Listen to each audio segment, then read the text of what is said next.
नमस्कार दोस्तों, एक बार फिर से भारत दर्शन की इस सीरीज में आप सभी का स्वागत है, जहां पर हिस्टोरिकल मॉन्यूमेंट्स को हम लोग फिर से पढ़ेंगे। दोस्तों, इतिहास में बहुत सारे ऐसे राजा हुए हैं जिन्होंने मंदिर बनवाए हैं अथवा महल बनवाए हैं अथवा बहुत सारे खूबसूरत खूबसूरत इमारतों का निर्माण करवाया है, जिनके बारे में अक्सर परीक्षा में एक दो प्रश्न आपको स्टैटिक जीके वाले हिस्से से पूछे जाते हैं। तो चलिए फिर शुरू करते हैं। स्टैटिक जीके के इस हिस्से को हम जानेंगे और एक एक करके इसका डिटेल कवर करेंगे। दोस्तों, सबसे पहले और सबसे मोस्ट इंपॉर्टेंट थिंग यह है कि the whole world respects those who bend before dharma, truth, excellence and God। ये मैंने नहीं कहा है, ये छत्रपति शिवाजी महाराज के सेंटेंसेस हैं। तो दोस्तों, इसका जरूर याद रखिएगा। बाकी इस पर्टिकुलर सेशन का जो पीडीएफ है वो पीडीएफ आपको मिलता है इस वाले टेलीग्राम चैनल पर, तो इस टेलीग्राम चैनल को ज्वाइन करना बिल्कुल ना भूलें। आगे चलें तो आगे चल करके हमारे पास जो प्रश्न है उन प्रश्नों से ही हम डिटेल्स का अंदाजा लगाएंगे और प्रश्नों के साथ डिटेल का अंदाजा लगाते हुए दोस्तों पहले प्रश्न की ओर, महाबलीपुरम का शोर मंदिर कौन से दिशा की ओर मुख किए हुए है? ईस्ट, वेस्ट, नॉर्थ या साउथ? और टू बी वेरी ऑनेस्ट, आप इसका अगर एक्सप्लेनेशन देखेंगे तो महाबलीपुरम को मामल्लपुरम भी कहा जाता है। देखिए दोस्तों, मामल्लपुरम में सबसे पहले द्रविड़ मंदिर बनाने की शुरुआत हुई थी। तो द्रविड़ स्टाइल या द्रविड़ आर्किटेक्चर के जो टेंपल्स थे, द्रविड़ आर्किटेक्चर के टेंपल्स बनाने शुरू किए गए थे और द्रविड़ शैली के मंदिरों को बनाने की शुरुआत पल्लव राजवंश ने की थी। पल्लव डायनेस्टी के शासकों में, पल्लव डायनेस्टी के शासकों में एक शासक हुआ करते थे जिनका नाम था नरसिम्हा वर्मन, और नरसिम्हा वर्मन सेकंड, इनको राजसिंह या फिर राजमल्ल के नाम से भी जाना जाता था। याद रखिए, राजसिंह एक उपाधि है, जो उपाधि ईस्टर्न गंग डायनेस्टी के शासक नरसिम्ह देव ने भी ली है। तो वो भी आपको याद रखना है कि राजसिंह अथवा राजमल्ल, ये हमारे लिए बहुत इंपॉर्टेंट बिंदु बनता है। और इसके अलावा दोस्तों, पल्लव राजवंश के बने हुए इस द्रविड़ स्टाइल आर्किटेक्चर टेंपल की एक और विशेषता है, और वो विशेषता ये है कि इन सभी का जो डायरेक्शन है वो ईस्ट की तरफ है, यानी कि पूर्व तरफ दिशा किए हुए हैं ये। तो ये भी बात आपको याद रखनी है कि ईस्टर्न डायरेक्शन की ओर इनका जो प्रवेश द्वार है वो है। तो आप लोगों को ये जरूर याद रखना है महाबलीपुरम के शोर मंदिर, और साथ ही साथ यहां पर रथ मंदिर भी मौजूद हैं। तो रथ टेंपल या इन्हीं को कहा जाता है रथ मंदिर। रथ मंदिरों की विशेषता यह है कि यहां पर 5 रथ हैं: नकुल सहदेव रथ, भीम रथ, द्रौपदी रथ, अर्जुन रथ और युधिष्ठिर रथ। 5 रथ मंदिर हैं और वो भी इसी मामल्लपुरम के अंदर अथवा महाबलीपुरम के अंदर मौजूद हैं। जैसा कि मैंने आपको बताया कि द्रविड़ स्टाइल या द्रविड़ आर्किटेक्चर की जो शुरुआत है वो शुरुआत पल्लव राजवंश ने ही की थी दक्षिण भारत में, और बाद में इसको अपनी ग्लोरी टाइम पीरियड पे पहुंचाया है चोल राजवंश ने। तो चोल राजवंश बहुत बहुत इंपॉर्टेंट हो जाता है यहां पर आगे चल करके। बहरहाल क्वेश्चन ये आता है, गोल गुंबज का निर्माण किसके शासनकाल में हुआ था? सो गोल गुंबज जिसके बारे में हम लोग बात करते हैं, इट्स अ म्यूजोलियम, और ये जो म्यूजोलियम है ये म्यूजोलियम मौजूद है कर्नाटक के बीजापुर में। तो बीजापुर में जो सुल्तान शासक किया करते थे, उन सुल्तानों में से जो डायनेस्टी थी उस डायनेस्टी को कहा जाता था आदिल शाही डायनेस्टी। इवन छत्रपति शिवाजी महाराज जो थे और उनके पिताजी पहले आदिल शाही राजवंश के नीचे काम किया करते थे, बाद में उन्होंने स्वतंत्र करके मराठा साम्राज्य की स्थापना की थी। इसका सही आंसर है मोहम्मद आदिल शाह। तो गोल गुंबज का निर्माण किसके समय काल में हुआ है?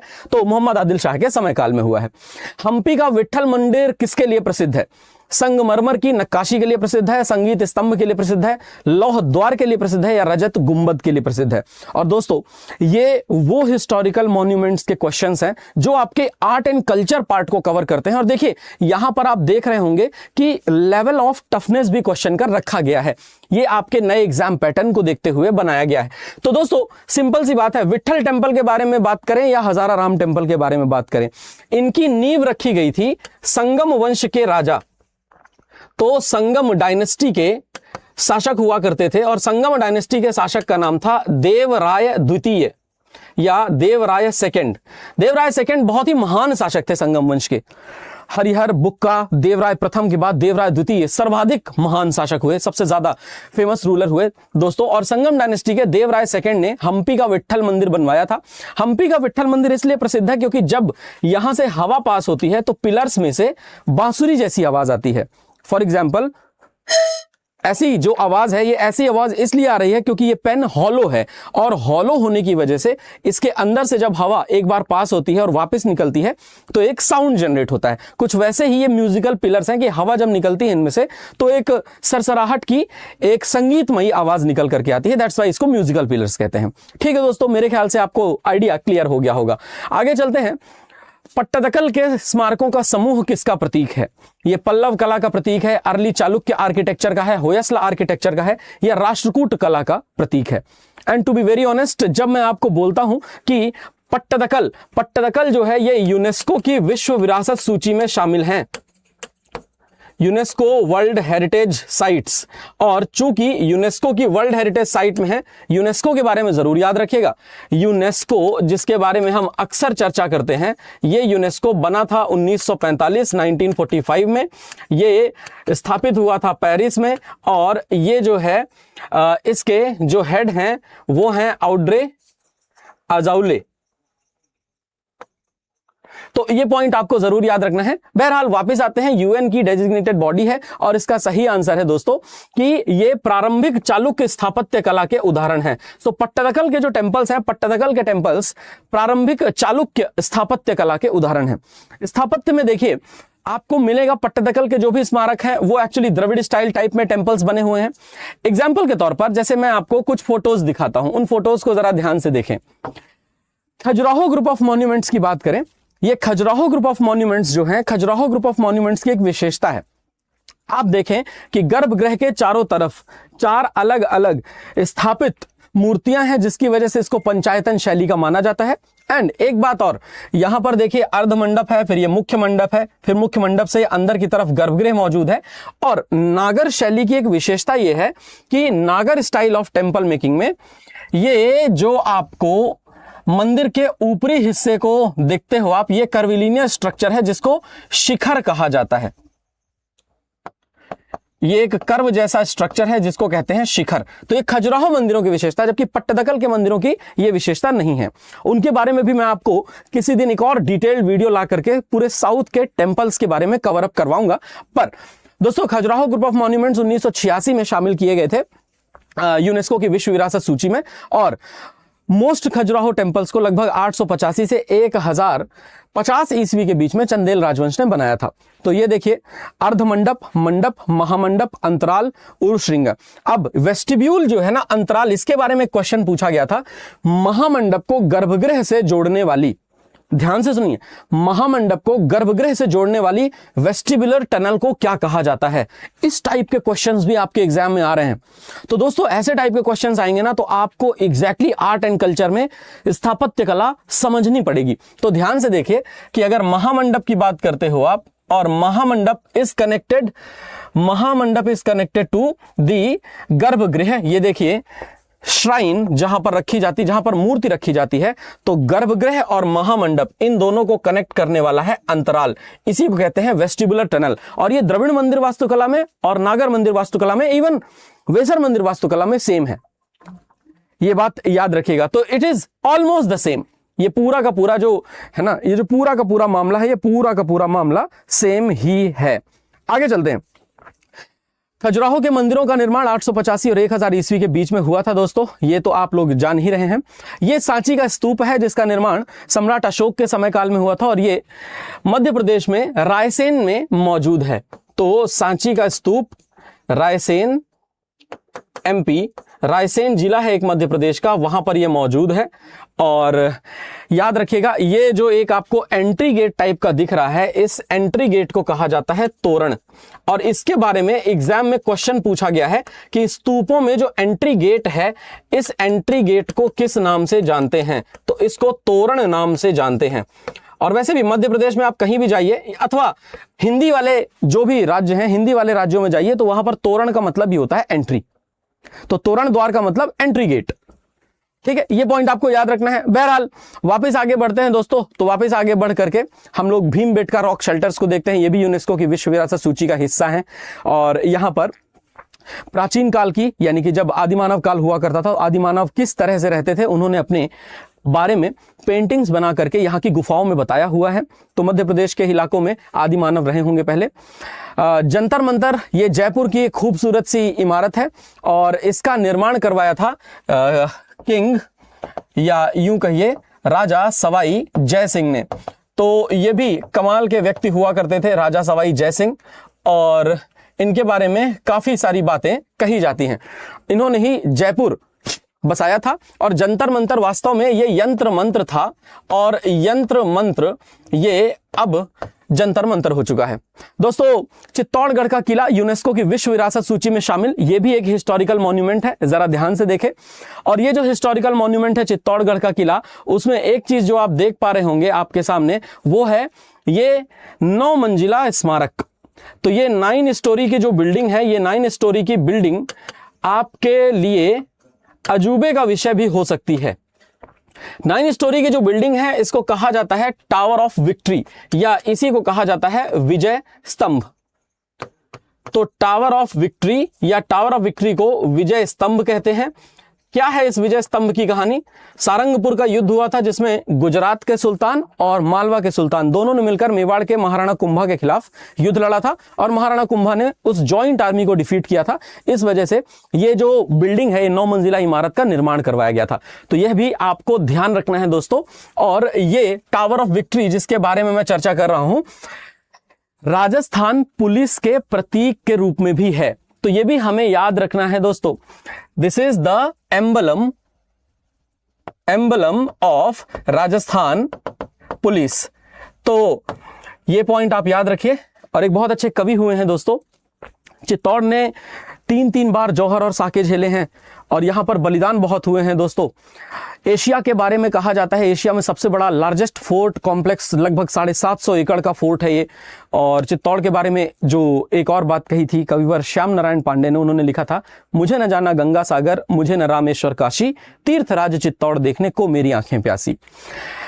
दोस्तों, चित्तौड़ से आप थोड़ा आगे बढ़िए तो कुंभलगढ़ का किला आ जाता है। यूनेस्को ने अभी हाल ही में सेकेंड लॉन्गेस्ट कंटिन्यूअस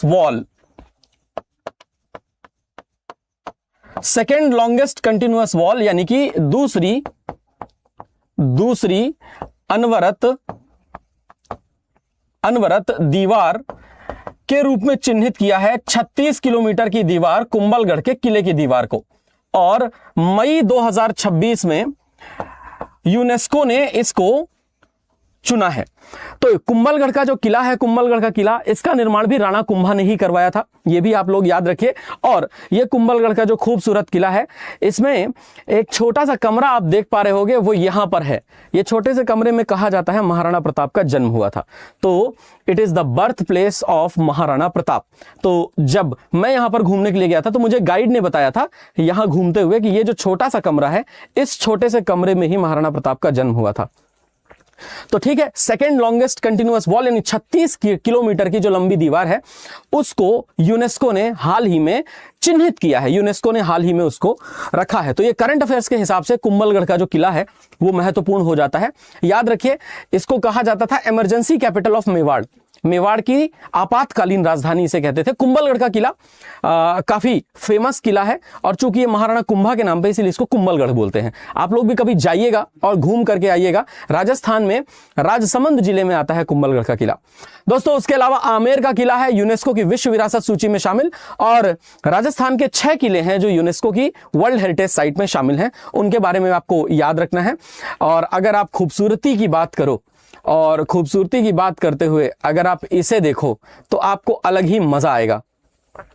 यह है आमेर का किला, ये जयपुर का जो किला है, उस जयपुर के किले की बात कर रहा हूं मैं। It's a very beautiful fort, बहुत ही खूबसूरत किला है ये, and the prime example of Rajput architecture. Gagron का किला है, ये भी यूनेस्को की विश्व विरासत सूची में शामिल है। याद रखिए, दोनों तरफ से इसके नदियां बहती हैं। तो गागरोन का किला ये बहुत ही इंपॉर्टेंट है। और फिर उसके बाद दोस्तों जैसलमेर का किला, इसको किसने बनाया था? तो ये भी हमारे लिए पॉइंट बनता है बहुत ही इंपॉर्टेंट कि जैसलमेर का जो किला है उसको राव जैसल ने बनाया था। राव जैसल, राव जैसल कौन थे? तो याद रखिएगा, भाटी डायनेस्टी जो हुआ करती थी उस भाटी डायनेस्टी के रूलर हुआ करते थे और भाटी डायनेस्टी ने जैसलमेर पर ही शासन किया है। ठीक है, तो भाटी वंश के बारे में आपको याद रखना है। आगे चलें तो आगे चल करके दोस्तों रणथंभौर के किले के बारे में भी आप लोग याद रखिएगा। एक महान राजा हुए थे हमीरदेव चौहान, उन्होंने यहां पर शासन किया था, जिन्होंने अलाउद्दीन खिलजी से लड़ते हुए 1301 में अपनी जान दे दी थी। तो रणथंभौर का किला, ये पॉइंट आप लोगों को याद रखना है। बहरहाल दोस्तों वापस आते हैं हम लोग अपने प्रश्नों पर। चूंकि बहुत सारी चीजें हैं एक साथ हम लोग डिस्कस करते हैं तो बड़ा मजा आता है। गिरनार के अशोक लेख किस भाषा में अंकित हैं? The Ashokan edict at Girnar is inscribed in which language? तो गिरनार के अशोक लेख किस भाषा में अंकित है, यह भी क्वेश्चन बनता है। तो आप सभी को मालूम है कि गिरनार के अशोक लेख जो है, पूरे अशोक के जो शिलालेख है वो बेसिकली प्राकृत भाषा में ही अंकित है। तो प्राकृत लैंग्वेज के बारे में हम लोग अक्सर चर्चा करते हैं, ब्राह्मी स्क्रिप्ट प्राकृत लैंग्वेज। आगे चलिएगा, हुमायूं का मकबरा किसके संरक्षण में बनवाया गया था? नूरजहां, हमीदा बानो बेगम, जोधाबाई या अकबर? और ये भी है ना, ये भी आपको मालूम है कि हमीदा बानो बेगम जो है, हमीदा बानो बेगम के संरक्षण में इसको बनाया गया था। Hamida Banu Begum was the wife of Humayun. तो हमीदा बानो बेगम को आप कह सकते हो मदर ऑफ अकबर। तो अकबर की मां और हुमायूं की वाइफ ऑफ कोर्स यही थी जिन्होंने इसका निर्माण करवाया। क्वेश्चन आता है, हुमायूं के मकबरे की कौन सी स्थापत्य विशेषता ने ताजमहल को प्रभावित किया? ऑक्टागोनल डोम, चार बाग गार्डन लेआउट, मार्बल मिनरेट्स या सेंट्रल म्यूजोलियम? हुमायूं के मकबरे की कौन सी स्थापत्य विशेषता है जिसने ताजमहल को प्रभावित किया है? देखो दोस्तों, हुमायूं का मकबरा भारत के अंदर वो पहला मकबरा है जिसके डोम को बनाने के लिए सफेद संगमरमर का इस्तेमाल किया गया मुगलों द्वारा। तो यह भी पॉइंट याद रखना है कि हुमायूं के मकबरे का जो डोम है, डोम व्हाइट मार्बल से बना हुआ है। और व्हाइट मार्बल जो है वो पहली बार मुगलों में, first time by Mughals use किया गया था।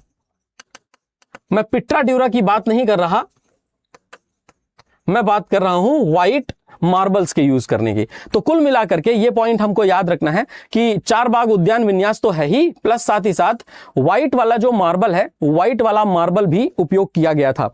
आगे चलें तो एक और क्वेश्चन है, दिल्ली की कुतुब मीनार मुख्यतः किससे बनी है? संगमरमर से, रेड सैंडस्टोन से, ग्रेनाइट से या लेटराइट से?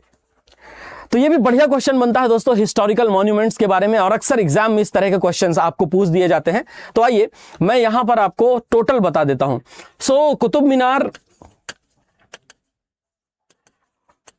मीनार का निर्माण कार्य किसने करवाया? तो सबसे पहले ये याद रखिए कि ये 5 स्टोरी की बिल्डिंग है, और ये जो 5 स्टोरी की बिल्डिंग है, इस 5 स्टोरी की बिल्डिंग की टोटल हाइट है 72.5 मीटर, 72.5 मीटर। इसकी जो फर्स्ट स्टोरी है, फर्स्ट स्टोरी को बनाया था कुतुबुद्दीन ऐबक ने। तो कुतुबुद्दीन ऐबक ने इसको बनाया, स्टार्टिंग किया। फिर उसके बाद सेकंड और जो थर्ड स्टोरी है, सेकंड और थर्ड स्टोरी को कंप्लीट किया था एक व्यक्ति ने जो कुतुबुद्दीन ऐबक के बाद रूलर बना था, नाम था उसका इल्तुतमिश। फिर इल्तुतमिश के बाद इल्तुतमिश ने इसका कंस्ट्रक्शन कंप्लीट करवा दिया था। तो ये जो कंस्ट्रक्शन कंप्लीट हुआ, कंप्लीटेड कंस्ट्रक्शन, ये कंप्लीट कंस्ट्रक्शन दोस्तों रेड सैंडस्टोन में हुआ था, रेड सैंडस्टोन। लेकिन उसके बाद मैं आपको बताऊं, इसकी चौथी और 5वीं मंजिल भी बनाई गई, और चौथी और 5वीं मंजिल को इल्तुतमिश के काफी समय बाद बनाया गया। यह बनाया था फिरोज शाह तुगलक ने। तो फिरोज शाह तुगलक ने जब इसको बनाया, फिरोज शाह तुगलक ने यह पूरा कंस्ट्रक्शन जो करवाया था, यह व्हाइट मार्बल से करवाया था। तो सफेद संगमरमर का इस्तेमाल किया गया था। कंस्ट्रक्शन को कंप्लीट कराने के लिए। तो कुतुब मीनार मुख्यतः किससे बनी है? लाल बलुआ पत्थर से। लेकिन इसकी चौथी और पांचवी मंजिल किससे बनी है? ये बनी हुई है, याद रखिए, ये बनी हुई है व्हाइट कलर के मार्बल से। तो ये काफी इंपॉर्टेंट फैक्ट हो जाता है दोस्तों, जिसके बारे में आपको पता होना चाहिए। And coming on to the next part is Dilwara temples Mount Abu के किस लिए फेमस है? तो दिलवाड़ा टेम्पल्स माउंट आबू के इसलिए फेमस है क्योंकि यहां पर दिखती है संगमरमर की नक्काशी, और संगमरमर की नक्काशी जो है वो अति खूबसूरत है। संगमरमर की नक्काशी से मुझे एक और पॉइंट याद आता है यहां पे कि दिलवाड़ा जैन टेम्पल के अंदर 24 तीर्थंकर जो हैं उनकी मूर्तियां मौजूद हैं। तो ये भी एक कमाल की बात है। और ये भी याद रखिएगा कि जो जैन धर्म की श्वेतांबर कम्युनिटी है, वो श्वेतांबर कम्युनिटी का टेम्पल है ये। तो सबसे पहले ये भी पूछ दिया जाता है कि श्वेतांबर कम्युनिटी का टेम्पल कौन सा है? तो वो है माउंट आबू का दिलवाड़ा जैन टेम्पल। दिलवाड़ा जैन टेम्पल को बनाने के लिए काम करवाया था विमल शाह ने, जो कि सोलंकी राजा के मंत्री हुआ करते थे। और साथ ही साथ दोस्तों विमल शाह ने एक आर्किटेक्ट भी हायर किया था जिनका नाम हुआ करता था वास्तुपाल। तो वास्तुपाल का नाम भी आपको याद रखना है। चूंकि विमल शाह ने दिलवाड़ा टेम्पल बनाया था, इसीलिए इसको विमल वसही मंदिर के नाम से भी जाना जाता है।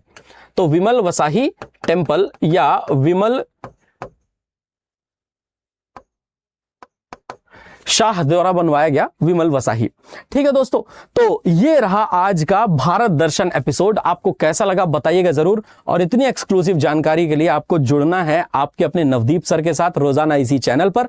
तो आपको फटाफट से चैनल को सब्सक्राइब जरूर कर लेना है। अगर आप सब्सक्राइब करेंगे तो डेफिनेटली आपको बहुत फायदा होगा। बहुत सारी ऐसी जानकारियां हैं जो आपकी परीक्षा में डायरेक्टली पूछी जाती हैं और वहां हम आपको फायदा देते हैं। सो बताइए जरूर कॉमेंट्स में। Thank you so much and जय हिंद दोस्तों। चैनल को सब्सक्राइब करना मत भूलिएगा।